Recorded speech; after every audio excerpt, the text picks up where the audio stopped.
பெரும்பான்மையும் வரும் என்பது இந்த விகிதாசார தேர்தல் முறையிலே நாங்கள் கண்ட யதார்த்தம். ஆனால் முன்னெப்போதும் இல்லாதவாறு இம்முறை இந்த ஜனாதிபதி தேர்தல் ஒரு மிக குழப்பமான ஒரு சூழலில் நடக்கிறது. ஜனாதிபதி தேர்தலுக்கான அறிவிப்பு வருவதற்கு ஒரு 3-4 மாதங்களுக்கு முன்பிருந்து ஜனாதிபதி தான் தோல்வி மனப்பான்மையுடன் இருக்கிறார் என்பதற்கான நிறைய விஷயங்களை செய்தார். முதலிலே அவருடைய கட்சியின் செயலாளர் முன்னாள் புத்தளம் பாராளுமன்ற உறுப்பினர் ரங்கு பண்டார ஒரு அறிக்கை விட்டார். ஜனாதிபதிக்கு போட்டி இல்லாமல் இன்னும் ஒரு 2 வருஷம் எல்லாரும் சேர்ந்து கொடுக்கணும் சொன்னார். அதை தொடர்ந்து அது பெருசா அதுக்கு எதிராக கடும் எதிர்ப்பு கிளம்பியது. அதோட அந்த கதை அப்படியே அமைஞ்சு போடுது. அடுத்தபடியாக வஜிர அபயவர்தன ஜனாதிபதியுடைய ஒற்றை ஆசனத்துக்கு சொந்தக்காரர். அவர் தன்னுடைய எஜமானின் புகழ்பாடத்தானே வேணும். அவர் அடுத்ததா ஒரு அறிக்கை விட்டார். முழு பாராளுமன்றமும் சேர்ந்து ஏகமனதாக ஜனாதிபதிக்கு இன்னும் ஒரு 2 வருஷத்தை கூட்டி கொடுக்கறதுக்கு நாங்கள் எல்லாம் முயற்சி செய்யும். அதுக்கும் கடுமையாக எதிர்ப்பு கிளம்பியது. இந்த கதையில என்னது கதைக்கிற ஒரு வெல்ற மனுஷன் கதைக்கிற கதையா இது? தான் தோல்வி மனப்பான்மையுடன் இருக்கிறார் என்பதற்கான மிக பிரதானமான ஆதாரங்கள் இவை. அதுக்கு பிறகு பார்த்தாரு, இது நம்ம டாக்களை பிடிச்சுன்னா லேசா கண்டுபிடிச்சிடறாங்க. பேர் தெரியாமல போட்டு வழக்கு போடுவோம். அறிமுகம் இல்லாத 2 பேர் வழக்கு போட்டான். என்னண்டா எங்களுடைய அரசியல் ஜாப்பில் இந்த ஜனாதிபதியுடைய பதவிக்காலம் 5 வருஷம் இல்ல 6 வருஷமா 5 வருஷமான்னு ஒரு சின்ன சந்தேகம் இருக்கு. இன்னொரு அது உச்ச நீதிமன்றம் அதை தீர்மானிக்க வேண்டும் என்று ஒரு வழக்கு போட்டான். வழக்கு போட்டவனுக்கு சும்மா வருத்தமா இல்லையே, அது இவர தூண்டுதலால நடந்தது எல்லாருக்கும் விளங்கிச்சு. அதுக்கு எதிர்ப்பு, கடும் எதிர்ப்பு. வழக்கு விசாரிக்க முதல்ல எதிர்ப்பு கிளம்பிட்டு உடனே ஜனாதிபதி அறிக்கை விட்டார். இல்ல இல்ல இல்ல, நான் 5 வருஷம் தான், நான் எந்த 5 வருஷம் தான், அது 6 வருஷம் இல்லைன்னு டக்குன்னு அறிக்கை விட்டுக்கிட்டார். என்ன தப்புக்கணுமே இல்லை, அது இவர் தான் இதை செஞ்சார் என்று வெளியே வந்துடும், அவர் தான் செஞ்சான்னு சொல்லிட்டான். நிறைய பேர் எழுதிட்டான். எழுதின பிறகு பார்த்தாரு இது கொஞ்சம் குழப்பமா போகும். என்ன தான் ஒரு எலெக்ஷனை தப்பிச்சு ஒரு கேட்க வந்தான். இப்ப எனக்கு நான் தான் இந்த வேலையெல்லாம் பார்த்தேன், எனக்கு வெண்டு கேளான்னு தெரிஞ்சுதான் இதெல்லாம் செஞ்ச என்று நினைச்சிடப்படான்றதுக்காக வேண்டி உடனே அறிக்கை விட்டுட்டாரு. உச்ச நீதிமன்றத்துக்கு வந்தது. உச்ச நீதிமன்றம் அது பற்றி 3 முறை, இது 3வது தடவை தீர்ப்பு கொடுத்துருக்கு. அதாவது அரசியலமைப்பின் இந்த சட்டத்தண்ணில் இருந்தா தெரியும், இந்த 83, 84வது சரத்து சொல்வது அரசியலமைப்பினுடைய அந்த என்ட்ரன்ஸ் கிளாசஸ் இருக்கு. சிலது இந்த அரசியலமைப்புல எந்த சரத்தை ஒரு எழுத்த ஒரு கமாவை மாத்திரண்டாலும் 3/2 பெரும்பான்மை தேவை. ஆனா அரசியலமைப்புல 13 உறுப்புரைகள் இருக்குது. அதுல கைய வச்சா 3/2 மட்டும் இல்ல, ஒரு சர்வஜன வாக்கெடுப்பும் தேவை. இப்ப அரசியலமைப்புல ஒரு சரத்து இருக்குது, சகலரும் சட்டத்தின் முன் சமம். அதை போய் சட்டத்தின் முன் சிங்களவர் முஸ்லிம்களும் தமிழர்களும் சிங்களவருக்கு சமன் அல்ல என்று ஒரு போட்டாங்கன்னா அதுக்கு சர்வஜன வாக்கெடுப்பு தேவை. அப்படி செய்யலாது. சகல பிரஜைகளும் சட்டத்தின் முன் சமன் என்பது ஒரு சர்வதேச நியதி, கோட்பாடு, மனித உரிமை கோட்பாடு.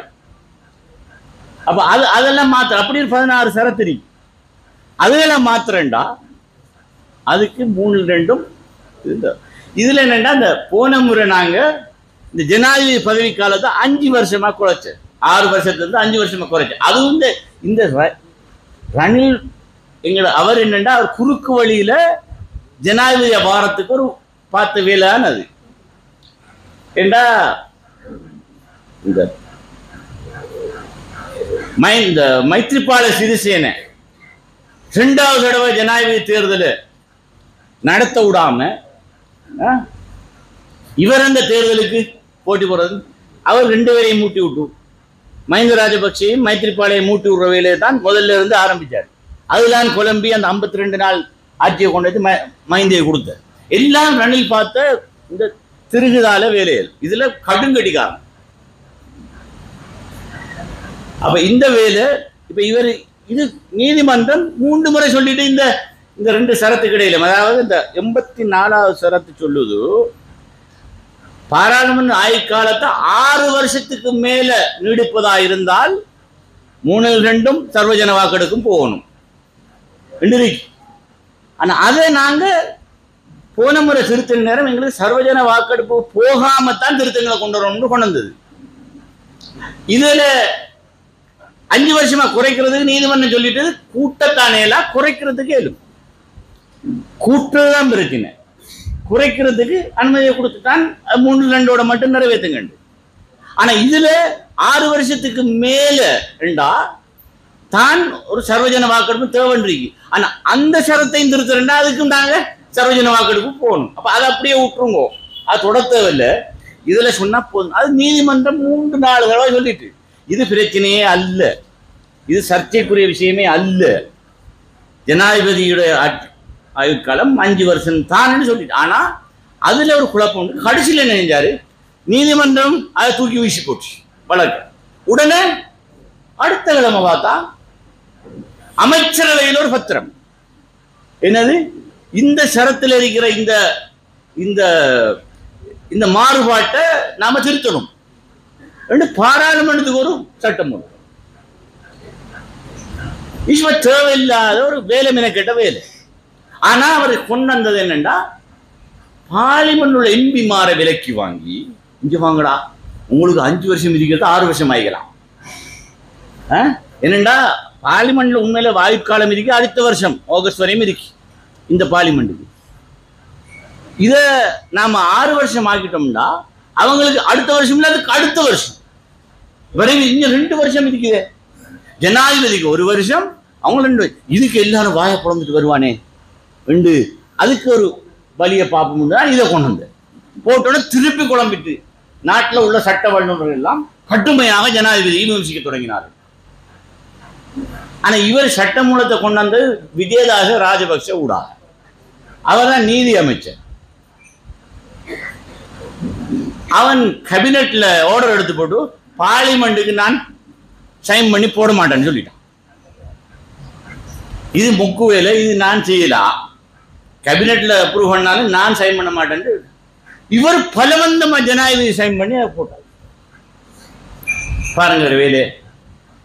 இதெல்லாம் என்னத்தை காட்டுது? தோல்வி மனப்பான்மையில் அவர் இருக்கிறார் என்பதுதான் உண்மை. இது அவருடைய இதெல்லாம் பார்த்து போட்டு இப்ப என்னன்னா வேற வழி இல்லை, எல்லா வழியும் ட்ரை பண்ணி பார்த்தாச்சு. இப்ப உள்ளூராட்சி சபைக்கு தேர்தல் நடத்தல, மாகாண சபைக்கு தேர்தலை மூடு விழா நடத்தியாச்சு. இதுவரை காலம் தேர்தல் நடத்தாம அவருடைய இந்த நிறைவேற்ற அதிகாரத்தை பாவிச்சு வலுக்கட்டாயமாக எல்லாத்தையும் கண்ட்ரோல் பண்ணிட்டு வந்தார். சுப்ரீம் கோர்ட்டுக்கும் வழக்க விசாரிக்கிறதுக்கு விடாம அப்படி என்ன சுப்ரீம் கோர்ட்டில் ஒரு விஷயம் இருக்கு என்னண்டா அவங்களும் பொறுத்து பார்ப்பாங்க. ஏதாவது இந்த மனுஷன் எல்லாத்துலையும் கை வைக்கான். கடைசிக்கு சுப்ரீம் கோர்ட் ஜட்ஜஸ் அப்பாயின்ட் பண்றதுக்கும் ஒரு வழக்கம் போட்டுவிட்டான் மனுஷன். சுப்ரீம் கோர்ட் அதுக்கு எதிராக ஒரு தடை உத்தரவு போட்டு இப்போ ஒரு ஜட்ஜை அப்பாயின்ட் பண்ணிக்கல. இப்ப சுப்ரீம் கோர்ட் இவர் பார்த்தவே இல்லை.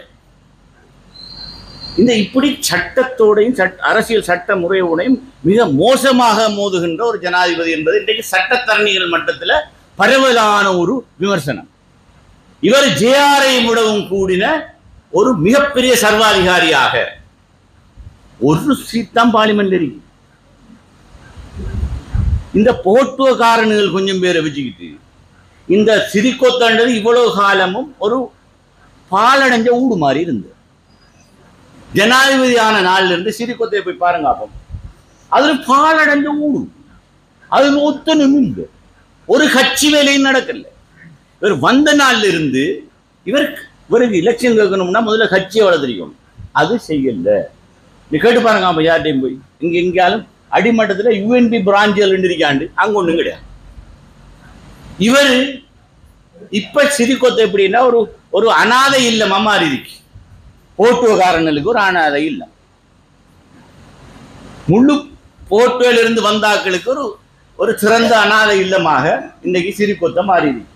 இவங்களோட ஓட்டு எடுத்தா இன்னைக்கு ஹிஸ்புல்லா அழகா விளங்கப்படுத்தினார். ஒத்தம் பையனையாக கொண்டு வந்தாலும் உனக்கு 1.5 மில்லியன் தான் கிடைக்கும். லேசான கணிதம், பெரிய கணிதம் இல்லை.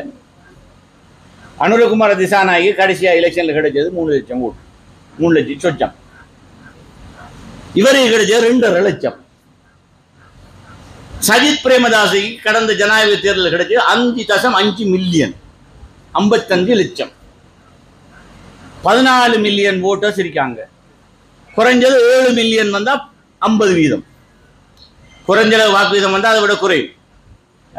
வாக்கு வீதத்தை பொறுத்து இருக்குது. நாங்க சொல்லுவோம் 14 மில்லியன் போடுதுன்னு வைப்போமே, போட்டால் 7 மில்லியன் எடுக்கணும். 5.5 மில்லியன் எடுத்தவனுக்கு 7 மில்லியனுக்கு போற லேசா? இந்த 3 லட்சத்துக்கும் இந்த 2.5 லட்சத்துக்கும் 7 மில்லியனை போறதுக்கு லேசா? ரெண்டுதான் கணக்கு. இதை நாம பிரிச்ச தலையை போட்டு பிச்சுக்கிட்டு இருக்க வேண்டிய அவசியம் இல்லை. மிக இலகுவான கணிதம் இது. அது மட்டும் இல்ல, ஒன்று சஜித் பிரேமதாசை நாம் பார்த்தது, இந்த ரணசிங்க பிரேமதாசன் நான் லீடரோட இருந்து பார்த்திருக்கோம். தூங்குறதே இல்லை மனுஷன். இரவு 3 மணிக்கும் கொள்ளடப்பான். இருக்கிற நிர்வாகிகள் எல்லாம் கடும் பயம். இந்த ஹிஸ்புல்லாட்ட கேளுங்க, அவர் காலத்தில் அவர் பார்லிமெண்ட்ல இருந்தார். இரவு 12:30 1 மணி 2 மணி அவனுக்கு டைம் கிடையாது, தூக்கம் போறல. எழும்பி செக்ரட்டரி மாதிரி கோல் அடிக்கிறது. லீடருக்கு சில நேரம் 4-4.5 கோல் வரும். அது ரணசிங்க பிரேமர். இது அப்பண்டமாக தான் வேணும். ஓட்டம்ண்டா ஓட்டம் தான், ஒரே வேலை தான். ஒரே ஓடித்தேன் நான் இப்படி என்ட்ரா வாப்பா இப்படி சுத்துறாய் இங்க கேட்டாலும் I'm enjoying it. It's okay. It's good. அங்கிட்ட அவர் வேலை செஞ்சு தெரியும். கட்சி நாடு முழுக்க பிரான்ச்சஸ் எல்லாம் எல்லா இடத்துலையும் நல்லா ஆர்கனைஸ் பண்ணி இந்த புதுசா உருவான கட்சி. அதாவது யூஎன்பில இருந்து விலகி ஒரு கட்சியை உருவாக்கி ஒரே அடியா 50 பாராளுமன்ற உறுப்பினர் எடுக்கிற அளவு அது வாரண்டு சொன்னா அவன் திறமைய மாதிரி இல்லாம இல்லை. அப்ப இதெல்லாம் வச்சு இப்ப எதிர்கட்சியில் இருக்கக்குள்ளேயும் பாராளுமன்றத்தில் இப்படி முழுமையாக பாராளுமன்றத்தை பாவிக்கிற எதிர்கட்சி தலைவரை நான் இதுக்கு முந்தி பார்க்கல. உண்மை, நான் 30 வருஷம் பார்லிமெண்ட்ல இருக்கேன். நாட்டு மக்களுடைய ஏதோ பிரச்சனை எடுத்துக்கிட்டு ஒவ்வொரு நாளும் காட்டிட்டு இருப்பான். கொஞ்சம் அவருக்கு எதிராக ஒரே ஒரு புறப்பாடு கூட கதைக்கிறான். நானும் சொல்றான் கொஞ்சம் குறைச்சி கதைங்க, இன்னத்துக்கு கூட கதைக்கிறேன், திருப்பி ரிப்பீட் பண்ணுவேன்னா ஏன்னா அது மற்ற நம்ம டைம் போகுது பிரச்சனை. ஆனால் ஜெனுவினாக மக்களுக்கான பிரச்சனைகளை பாராளுமன்றத்தில் பேசுகிறாள். இனி ஜனாதிபதி தேர்தல் வந்தா எல்லா கட்சிக்கும் பிரச்சனை தான். முஸ்லிம் காங்கிரஸுக்கும் முதலாவது ஜனாதிபதி தேர்தல் பிரச்சனை தான். உங்களுக்கு ஞாபகம் இருக்கும், முதலாவது ஜனாதிபதி தேர்தல் இந்த காத்தாங்குடியிலான கட்சி உருவான. அப்ப இந்த கட்சி உருவாகி நாங்க ஒரு முதலாவது ஜனாதிபதி தேர்தலை சந்தித்தது 88ஆம் ஆண்டு. 88ஆம் ஆண்டு தேர்தலில் சினிமாவோட கடைசி வரை இருந்து போட்டு எங்களுக்கு கடைசியில் பிரச்சனை வந்துச்சு. சினிமாவோட முரண்பாடு, அதை பற்றி விளக்கம் சொல்ல தேவையில்லை. முரண்பாட்டோட நாங்கள் சினிமா பண்டார நாயக்கை விட்டு விலகி நாங்கள் எங்களுக்கு என்னென்னா விலகிறதுக்கு என்ன, மக்கள் முழுக்க ஜேஆர் பிரேமதாசைக்கு ஜனாதிபதி வேட்பாளராக கொடுத்தது இவன் வெல்ல மாட்டான், கொடுத்து போடுவோம் என்ற உள்ளுக்குள்ள கடும் குழப்பம். காமினி திசாநாயக்கையும் லலித் அப்துல்லத் முதலியும் என்ன பெரிய ஆக்கள் படித்தவர்கள், அவங்க பெரிய இந்த ரதல குடும்பம் தெரிந்தானே, சாதிகள் அதுல எல்லாம் கொஞ்சம் மேம்பட்ட ஆக்கள் உண்டோடு அவங்களுக்கு தான் கொடுக்கணும் உண்டு உள்ளுக்குள்ள போராட்டம். ஆனா பிரேமதாச கடும் ஒர்க்கர். இந்த இதே மாதிரி தான் கமுதாயா அதா இதா பிரைம் மினிஸ்டராகவும் போட்டிருந்ததுனால நாடு முழுக்க போய் அவருக்கு இன்னொரு தனியான ஒரு செல்வாக்க வளர்த்து வச்சிருந்தார். கடைசி நேரத்தில் ஜனாதிபதியோட முரண்பாடு, குறிப்பாக முரண்பாட்டில் முக்கியமான விஷயம் இந்திய இலங்கை ஒப்பந்தம். பிரேமதாசைக்கு உடன்பாடே இல்லை. ஆனா ஒரு மாதிரி சமாளிச்சு ஒப்பந்தத்தை நிறைவேற்றியாச்சு. ஆனா வடக்கிளை யுத்தம், தெற்கிளை யுத்தம், புலிகள போராட்டம் கடும் மோசமா போகுது. இங்கால தெற்குல ஜேவிபியுடைய போராட்டம் மிக கடினமா நடக்குது. அப்ப பிரேமதாசை கடைசி நேரம் தான் இதை கொடுத்தது. ஜேஆர்ஏ நெஞ்சே தோத்து போட்டும், இது வெல்ற கேஸ் இல்லை என்று கொடுத்த மாதிரி தான் கொடுத்த. கடைசி நேரத்தில் முஸ்லிம் காங்கிரஸ் எடுத்த முடிவு அப்படியே பிரேமதாசைக்கு அது பெரிய வாய்ப்பாய் போய்விட்டது. உங்களுக்கு எல்லாம் தெரியும், சினிமாவை காத்தாங்குடிக்கு வந்த நேரம் இந்த ஹெலிகாப்டர் இறங்கோடாம அந்த சிறப்பால் அடிக்கிற கதையெல்லாம் மிதிக்கும். அப்படி உத்வேகத்தோடு இருந்தாங்க. அதுல முன்னு நடத்தினால் ஒரு ஆள் தான் இவரும். அப்ப இதெல்லாம் செஞ்சோடு தான் சினிமாவோடையும் போய் கொஞ்சம் குழவிட்டாரு. ஆனா இல்ல, நல்ல மனுஷி, நல்ல அவங்க எல்லாம் லீடிங் ஃபிகர்ஸ், ஒரு அப்பளுக்கு இல்லாத அரசியல் தலைமைகள். ஆனா அரசியல் அப்படித்தானே, அந்த நேரம் அது நடந்து விட்டது. அந்த கட்டத்தில் அந்த முடிவு எடுத்த உடனே எங்களோட கட்சிக்குள்ள கடும் பிளவு. முதலாவது பாரிஸ்டர் ஒஸ்மான், கட்சியுடைய செயலாளர், கட்சியோட வெளியே அறிவிப்பு பத்திரிகை எல்லாம் பெரிய செய்தி. அது நாங்க இது ஒரு சின்ன இப்பதான் தவறுற கட்சி, இது செயலாளர் வேலை தான் அது பெரிய பேப்பர்ல போட்டு அடிச்சு பிரட்டி பெரியதாயிடுச்சு. சரி, ஒரு மாதிரி நாங்க பிரேமதாசுவை வெல்ல வச்சோம், அவரோட பேரம் பேசி பெரிய விஷயங்களை வென்றெடுத்தமெல்லாம் வர்றாரு. நான் திருப்பி சொல்ல வேண்டிய அவசியம் இல்லை. வெண்டு போட்டு கொஞ்ச நாள் போகல, ஆனா திருப்பி எங்களை அட்டாலஜன காலேஜ் ஆஃப் எஜுகேஷன் திறக்கிற விழாவுக்கு லீடர் பிரேமதாசை கொண்டு ஏசக்குள்ள உங்களை நாங்கள் ஜனாதிபதி ஆக்கிரத்தில் எங்களை பங்களிப்பு சம்பந்தமாக பெருமிதம் அடைகிறோம். அதே நேரம் அடுத்த முறை நீங்கள் ஜனாதிபதியாக இருக்க வேண்டும் என்று வாழ்த்துகிறோம். அடுத்த நாள் சேகிஷத்தை விட்டா அறிக்கை. இவர் எப்படி இதை சொல்லுவார்? இது இவருக்கு கட்சி அனுமதி கொடுக்கல. ஒரு கட்சியில தவிசாளர் தலைவர் அப்படி சொன்னேன். இனி தலைவருக்கு கடுங்குவோம். உடனே நான் இப்பதான் பார்லிமெண்ட், நான் அந்த நேரம் சும்மா லீடரோட பார்லிமெண்ட் போறாரு.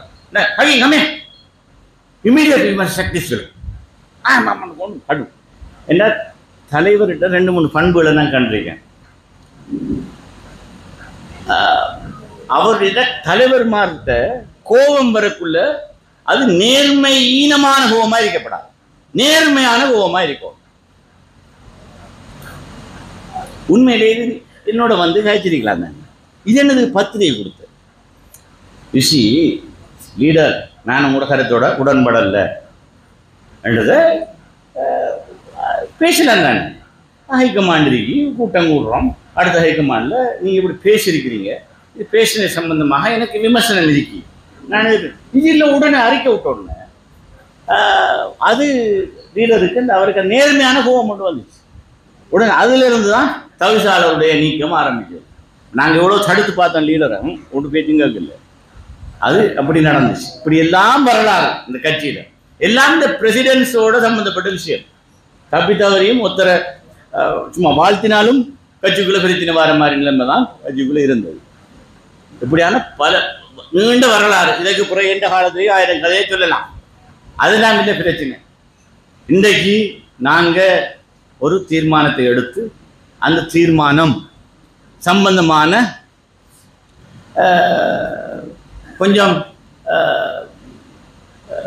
கட்சி உறுப்பினர்கள் மத்தியில் இன்றைக்கு இதில் கட்சி ஒரு தீர்மானம் எடுத்த பிறகும் இதில் சும்மா அங்கங்க ஒளிஞ்சு விளையாடுற வேலை நடந்தால் அப்போ என்ற தலைவர்கிட்ட இருக்கிறது நேர்மையான கோபம் ஒன்று வரதான் செய்யும். அது நேர்மையினமான கோபம் இல்லை, இது நேர்மையான கோபம். இதுக்கு யாரும் என்னோட கோயிக்க தேவையில்லைன்னா நாங்கள் எல்லாம் கூடி முடிவெடுத்துட்டு இப்போ நாம போகிறோம். இன்னும் மேடை ஏறாமலும் ஒளிஞ்சிக்கிட்டு அஞ்ஞாத வாசம் புரிகிறார்கள். இந்த இத்தால் இருக்கிற பொம்பளைகள் மாதிரி கொஞ்சம் மெருதிக்காங்க. இத்தாலன்னாலும் சோகத்தில் இருக்குன்னு சொல்றேன், மாப்பிள்ளை தான். இது மார்க்க கடமை, அது செய்ய வேண்டிய விஷயம், அது பிரச்சனை இல்லை. இது ஏதோ இந்த ரணில் விக்ரமசிங்கைக்கு ஆயுத்தா இருக்கிறார்கள். இது மார்க்க கடமை. இது அப்ப இந்த விஷயம் இது ஒரு பெரிய கஷ்டமான விஷயம் எங்களுக்கு. இது எவ்வளவு காலம் நாங்க பார்த்துட்டு இருக்கலாம். இது சம்பந்தமாக நிறைய இப்போ ஒரு பேசு பொருளாக மாறிவிட்டது. ஒரு கட்சி இந்த கட்டத்தில் ஒரு தடுமாறுகின்ற கட்சியாக, அல்ல இதுல ஒரு முடிவெடுக்கலாம சும்மா இது சம்பந்தமாக கண்டுகொள்ளாம இருக்கிற கட்சியாக இருப்பது இந்த இயக்கத்தை என்று மக்கள் மத்தியில் பலவீனமடைய செய்கிறது. இந்த தேர்தலில் முஸ்லிம் காங்கிரஸ் என்ன நாங்க எடுத்த முடிவு இல்லை, வெள்ளும் இருக்கும் தோத்தும் இருக்கும். இந்த ரணில் விக்ரமசிங்கோட இருந்து 3 முறை நாங்க நின்றோம். ஒரு முறை ரணில் விக்ரமசிங்கோட நின்று தோத்து போயிட்டார். அடுத்த முறை அவரையே நிப்பாட்டலாம் என்று அவருக்கு வெள்ளவே இல்லான்னு தெரியும். சரத் பொன்சேகாவை முன்னுக்கு போட்டு ஒரு மாதிரி நாம ஏண்டாய் மஹிந்த ராஜபக்சே யுத்தத்தை பண்ணாச்சு, அவர் யுத்தத்தை தான் சந்தைப்படுத்த போறாரு, நம்ம அதுக்கு எட்டிக்கு போட்டியா நாங்களும் யுத்தத்தை தான் சந்தைப்படுத்தணும். எனவே சரத் பொன்சேகாவை கொண்டு நிப்பாட்டி அதுலேயும் தோத்து போனோம். அதுக்கப்புறம் ஒரு மாதிரி மைத்ரிபால சிறிசேனையை கொண்டு வந்து வச்சு எடுத்தான். ஆனால் ரணில் விக்ரமசிங்க என்னடா எடுத்து கொடுத்தா ஒழுங்கா கொஞ்ச நாளைக்கு செய்வார், செஞ்சு ஓட்டும்.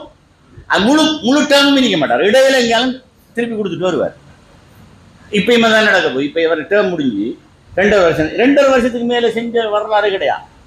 போன முறை ஒரு மாதிரி நீதிமன்றத்தில் போய் ஒரு மாதிரி நாம எல்லாம் பண்ணி கொடுத்தாலும் நாங்களும் போய் வழக்கு பேசினோம். அந்த மஹிந்த ராஜபக்சே பறிச்சு கொடுத்த நேரம், அந்த நேரம் நாம் பட்ட பாடு பாப்பா, இந்த தவளையில கைக்குள்ள வச்சிருக்க மாதிரி வேலு ஒத்தனை விட்டா மொத்தம் பாயிரம் மாதிரி கடும் கஷ்டம். இந்த தலைமை வேலை இருக்கே நான் இனி யோசிச்சிருக்கேன். இப்ப எனக்கு எல்லாரும் சொல்றாங்க, இந்த சொன்னார் இந்த எங்களோட ஜீவன் தொண்டமான் சொல்லியிருக்காரு, நான் இந்த கவர்னர் போஸ்ட் கேட்டேன், மினிஸ்ட்ரி போஸ்ட் எல்லாம் கேட்டேன், ஒரு பலம் எங்க முஸ்லிம் காங்கிரஸ் தலைவர் உடைய நான் யாருக்கு ஆதரவு அளிக்கணும், அவருடைய நம்பிக்கைக்கு பாத்திரமான ஆளாக நான் இருக்கும்போது நான் இந்த கண்டிஷன் போட வேண்டிய அவசியம் எனக்கு கிடையாது. ஆனால் சமூகம் சார்ந்த கண்டிஷன் போட்டிருக்கேன், அது வேற விஷயம். அது பொதுவான இந்த நிர்வாகிகள் அது இது 1000 பிரச்சனைக்கு இல்லை பிரச்சனை, அது வந்து 1000 பிரச்சனைக்கு சம்பந்தமான தீர்வுகளை நாம ஒழுங்காக கொண்டெடுக்கணும், அது வேற விஷயம். ஆனால் இந்த பதவி எடுக்கிறதுக்கு நாம் போய் இந்த லிஸ்ட் கொடுக்குற வேலை பார்க்கலன்னா எனக்கு அதில் பூர்ண நம்பிக்கை. எனக்கு இந்த பெரிய நாட்டமும் இல்லை. அல்ஹம்துலில்லாஹ், அல்லாஹ் தஆலா இந்த இயக்கத்தை எங்களுடைய தலைவருக்கு நாங்கள் நன்றி சொல்லணும், இந்த இயக்கத்தின் போராளிகளுக்கு நன்றி சொல்லணும். இந்த இயக்கம் ஆங்காங்கே தனிப்பட்ட நபர்கள நடத்துகிறால கொஞ்சம் கட்டுக்கோப்பு இல்லாத மாதிரி தெரியும். ஆனால் போராளியோட ஆத்திரம் இருக்கே அது ஃபுல்லாக சாமான், எல்லாரும் அதுக்கு பயப்படணும். என்ன நான் இன்றைக்கு பேசின கதையில கடும் பயம், 10-15 கோல் வந்திருக்கு ஆக்களுக்கு இல்ல. ஆனால் இதுதான் தேவை. நாங்க அந்த நிலைமைக்கு தலைமை வந்த பிறகு பதவி பட்டம் தேவை. நான் ஒரு சாதாரண பாராளுமன்ற உறுப்பினராக இருந்து அடுத்த பாராளுமன்றத்தில் எந்த அமைச்சு பதவி இல்லாமலும் இந்த கட்சியை மிக பக்குவமாகவும் காத்திரமாகவும் அதுக்கு அப்படியான இயக்கத்தை முன்னே தான் நாங்கள் உருவாக்க வேண்டும். சும்மா இந்த தவளை காக்கிற மாதிரி இந்த வேலை எனக்கு பார்க்கல. ஒழுங்கான புதிய நல்ல தலைமைத்துவங்கள் அடுத்த பாராளுமன்றத்தில் வரட்டும், அதற்கு கதவுகளை சிறப்பு. ஏன்னா இது சும்மா இந்த வேலை பார்க்கல. இந்த நாள் பெரிய வெக்கக்கேடு. நேற்று முன்னாள் எனக்கு லண்டன்ல இருந்து கால் எடுத்தாங்க, கட்டார்ல இருந்து எடுத்தாங்க, யுஏல இருந்து எடுத்தாங்க, எல்லாம் வேற ஒரு ஆட்கள். சார் என்ன சார் இவர் பார்த்த பேர் ஊருக்கே அவமானமாயிருக்கு, ஊருக்கே அவமானமாயிருக்குன்னு என்கிட்ட கவலைப்படுறாங்க. அதை அவருடைய அணியில இருந்தாக்கள் கூட கால் எடுத்தாங்க. சார் நாங்க அவருடைய விசுவாசில இருந்தாக்கள், அவர் செஞ்சது பட்டுப்புள்ளியான விஷயம் என்று கதைக்கிறாங்க. இது உண்மை, நான் யார பொய் சொல்லல, அது உண்மை. எனவே நான் போயிச்சிருக்கிறேன்டா, சமூகம் எது எதிர்பார்க்கிறது, இயக்கம் எது எதிர்பார்க்கிறது, தலைமை உறுதியாக முடிவெடுக்க, சும்மா தடுமாறி கொண்டிருக்க கூடாது, சேத்துல நாட்டு கம்பு மாதிரி. ஆனா நான் அந்த தருணம் பார்த்திருக்கிற கொக்கு மாதிரி ஆள், கொத்துறதுக்கு டைம் பார்த்திருக்கிறது. இப்ப வந்துருக்கு டைம், கொத்துனா கடுங்கொத்தா இருக்கும். அது இந்த டைம்லாம் செய்யும். ஏன்னா இவ்வளவு காலமும் மிச்சம் பொறுமையாக தெரியும். சம்பந்தப்பட்ட ஆளுகளும் சொல்லியிருக்கேன், பாப்பா நான் மிக பொறுமையோட நான் உங்களுக்கு இவ்வளவு ஸ்பேஸ் தந்திருக்கேன் ஆண்டவனே, இவ்வளவு கட்டங்கள்ல இதெல்லாம் நாம செஞ்சோம். ஆனா நான் உங்களை உண்மையிலேயே உங்களோட பாசம் வச்சிருக்கேன். தலைவர் என்ற வகையில உங்களோட எல்லாம் கட்சி எல்லாரும் கொண்டா தான் பார்க்கிறேன். நான் எனக்கு வேற காழ்ப்புணர்ச்சி ஒன்றும் கிடையாது. ஆனால் இந்த இயக்கம் சம்பந்தமான விமர்சனம் வெளியிலே இருக்கிறது. இந்த கொஞ்ச நாள் இந்த சமூகம் பட்ட கஷ்டம் சாமானியமான கஷ்டம். இந்த மையத்தை எரிச்ச காலத்தில் பதைக்க எங்களுடைய ஜனாசாக்கள் எரிக்கப்பட்ட போது படிச்சு சொல்றோம். 3 வரவு செலவு திட்டங்கள் மாறி கட்சியின் கட்டுப்பாட்டை மீறி வாக்களித்தார்கள். பொறுமை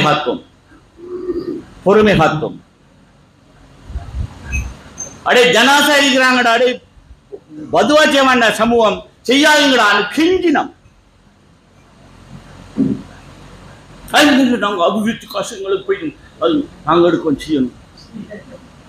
இப்ப இந்த அபிவிருத்தி காசு இந்த காசு இந்த அரசாங்கத்தை இந்த ஹிஸ்புல்லா இதோட 100 மடங்கு காசு கொண்டு வரக்கூடிய தகுதி இருக்கிறார். இந்த அரசாங்கத்தை சும்மா சில்லறை காசு நம்பிக்க வேண்டிய ஆளுங்க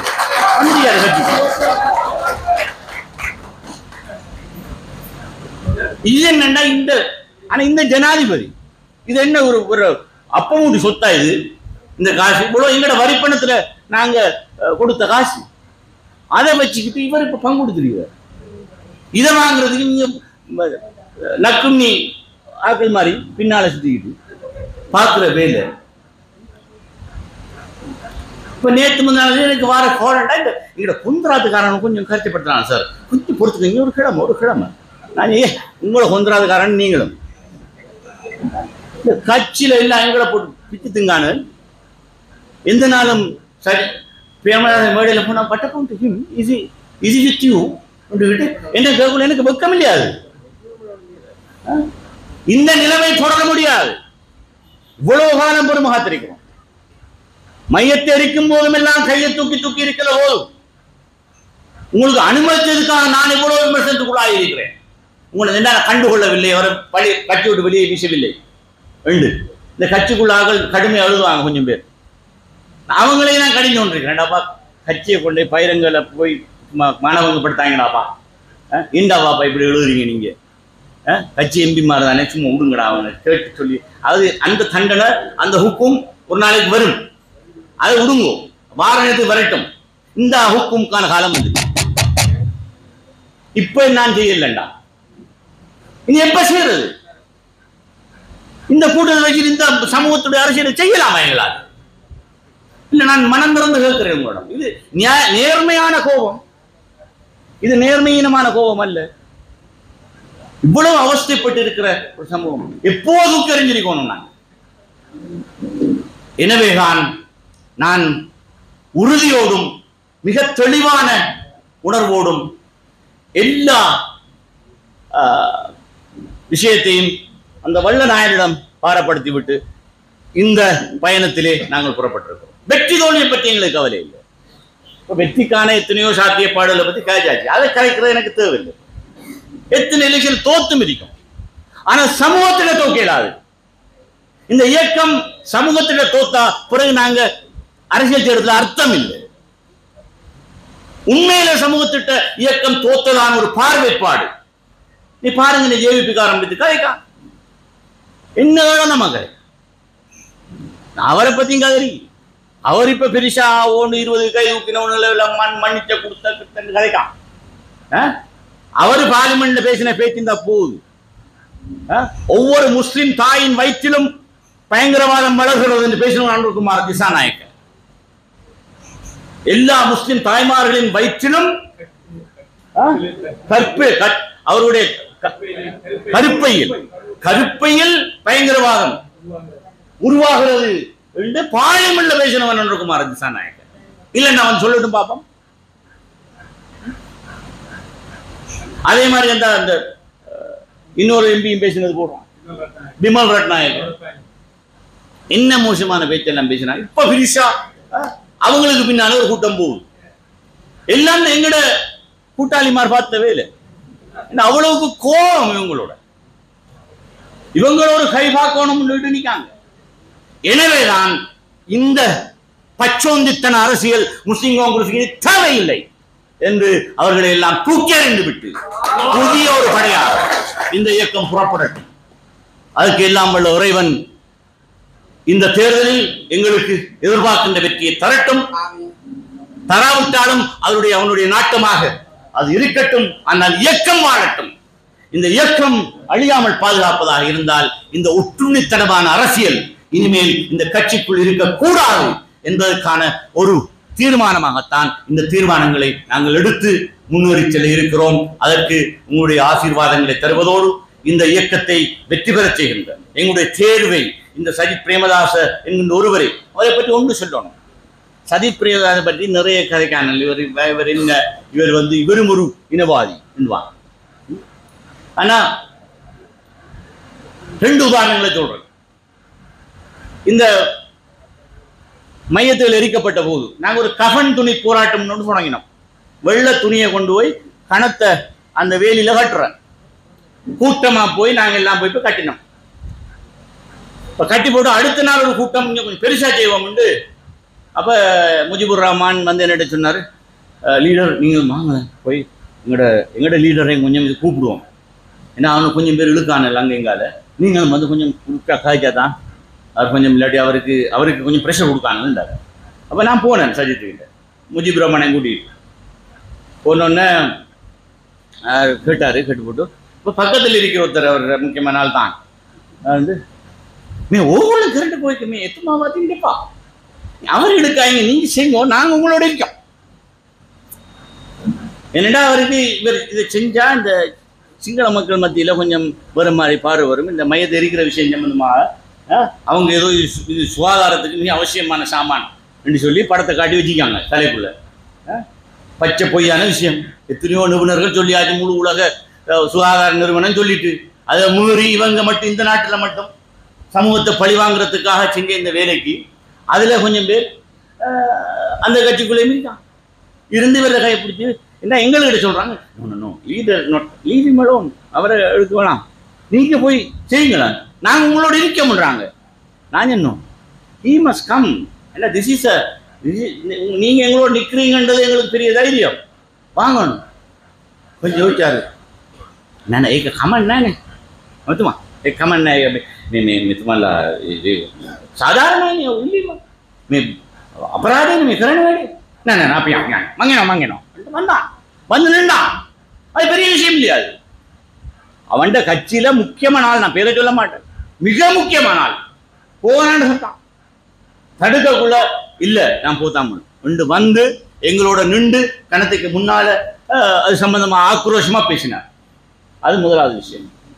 அடுத்தது இந்த இஸ்ரேல் சம்பந்தமான விஷயத்துல இந்த ஜனாதிபதி கேவலங்கிட்ட வேலை ஒன்று பார்த்தாரு. இந்த செங்கடலுக்கு படை அனுப்பினார்.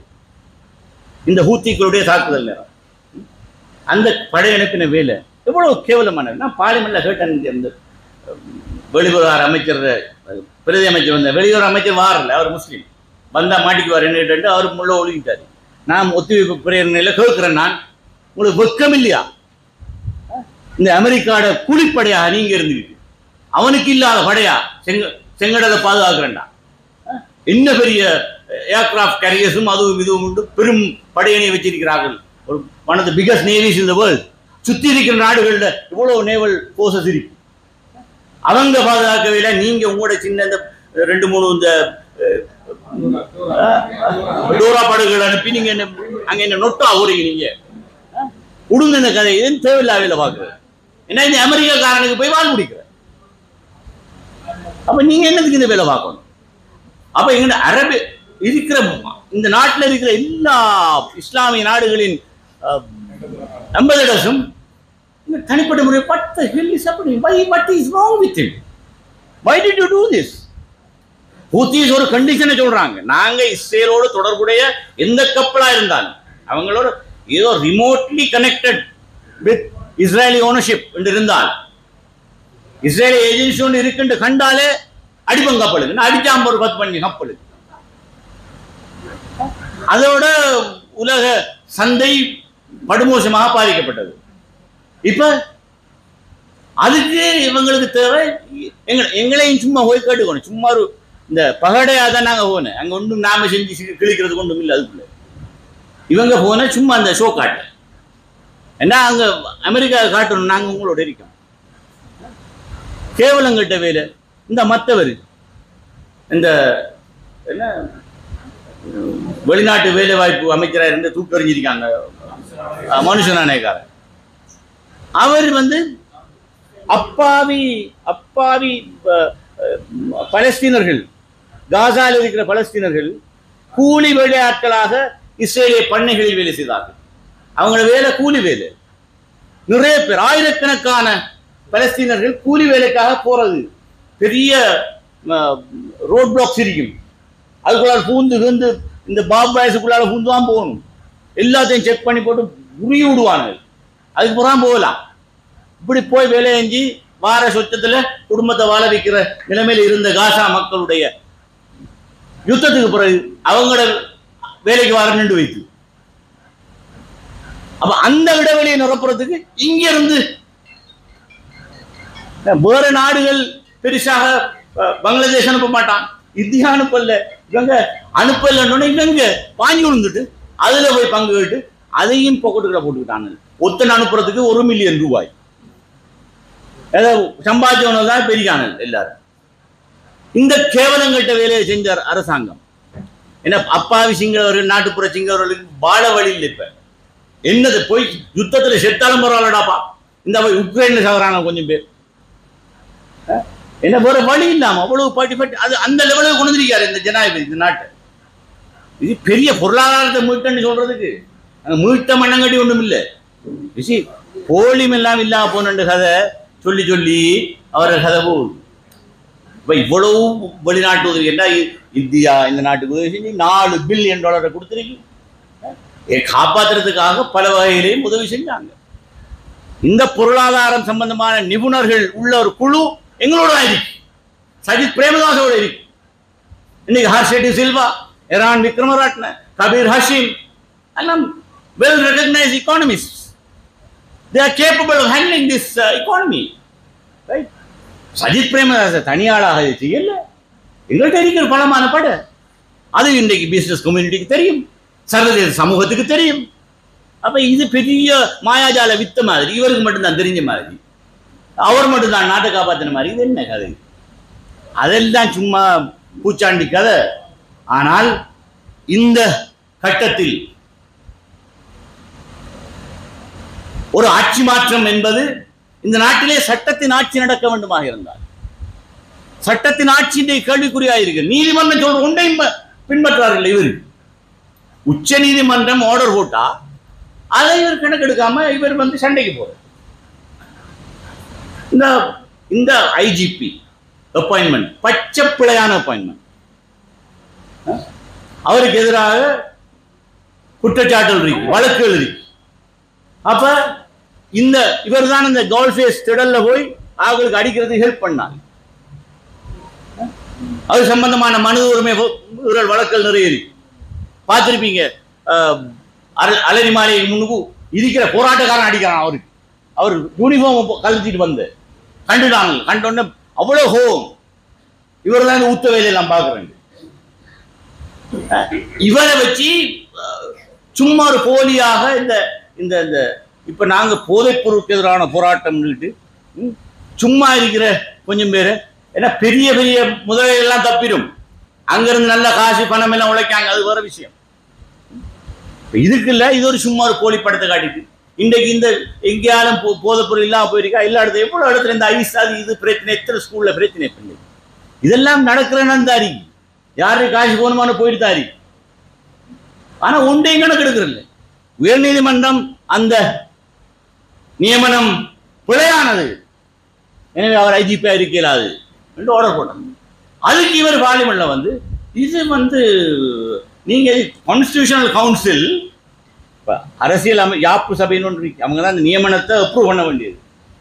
அந்த நியமனத்தை அப்ரூவ் பண்ற constitutional council is not it's part of the legislature and therefore Supreme Court has no right to question that. உண்மைதான், பார்லிமெண்ட் உள்ளக விவகாரங்களில் நீதிமன்றம் தலையிட முடியாது, உள்ளக விவகாரம். ஆனா இதே விஷயத்தை இதே ஜனாதிபதி இதுக்கு முந்தி ஒரு நீதியரசர் அப்பாயின்மெண்ட் சம்பந்தமாக நீதிமன்றம் உத்தரவு போட்ட நேரம் அவர் வந்து சொல்றாரு இதே விஷயத்தை பார்லிமெண்ட்ல constitutional council part of the executive not part of the legislature, therefore நான் தான் முடிவு எடுக்கணும்னு அதுல வந்து போற மாதிரி காய்ச்சாரு. அதை நான் தட்டி கேட்டேன் சபாநாயகர்கிட்ட, இதே ஜனாதிபதி இதை போற மாதிரி சொன்னார் அன்றைக்கு, இப்ப என்ன இப்படி கதைக்காரு, இப்படி நீங்க இதுக்கு தீர்ப்பு கொடுக்கலாம் என்று கேட்டோன்னா மழுப்பிட்டு போய் தரவர்.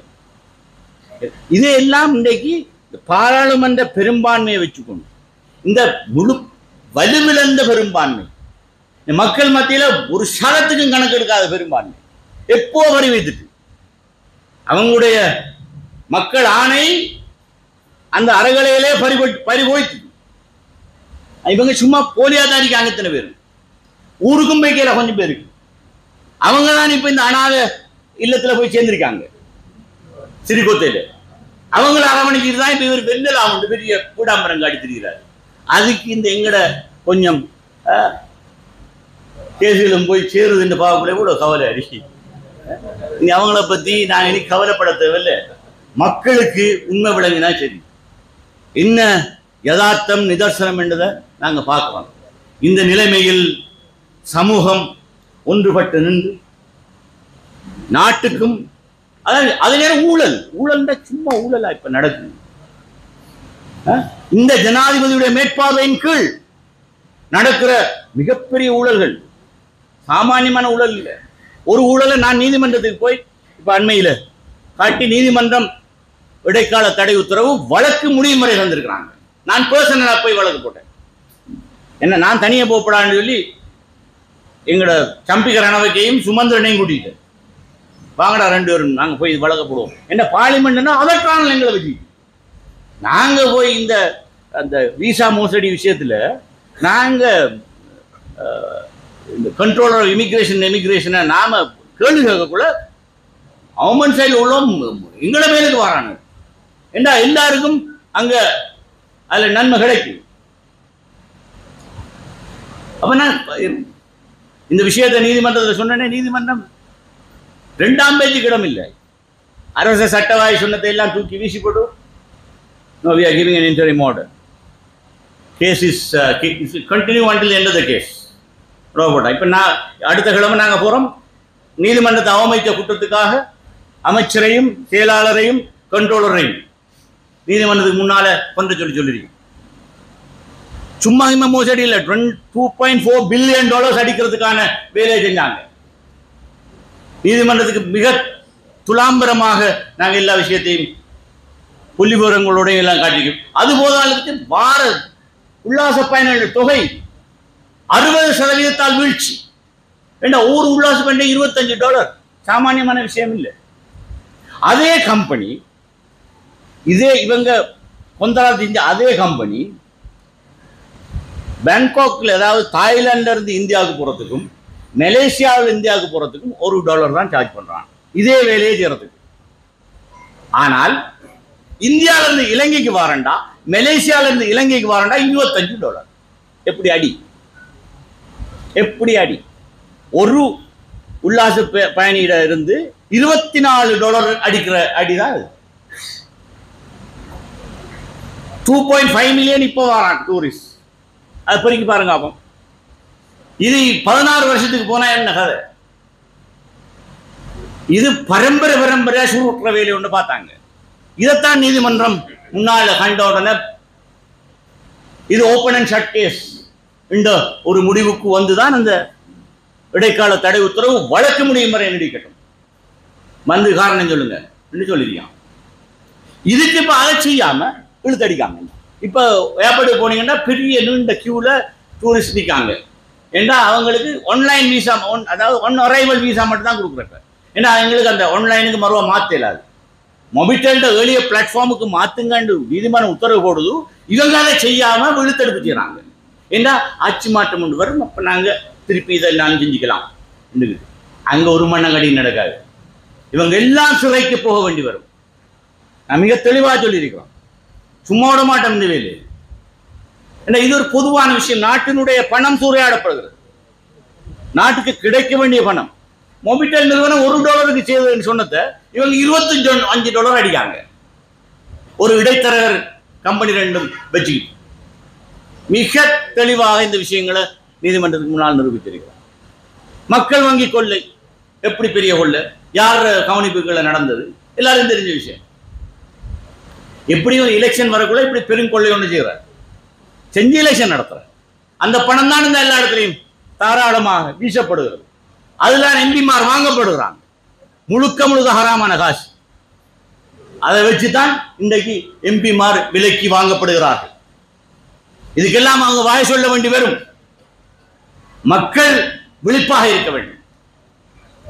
எல்லாத்தை விடவும் எங்களுடைய கட்சி போராளிகள் இந்த இயக்கத்தை பாதுகாப்பதில் இந்த ஒட்டுண்ணிகளிடமிருந்து, பச்சோந்தித்தனமான அரசியல் தேர்தலிடமிருந்து இயக்கத்தை பாதுகாத்து இயக்கத்தை வெல்ல வைப்போம் என்று சொல்லி பணிபண்போடு விடைபெற்றுக் கொள்கிறேன். நன்றி.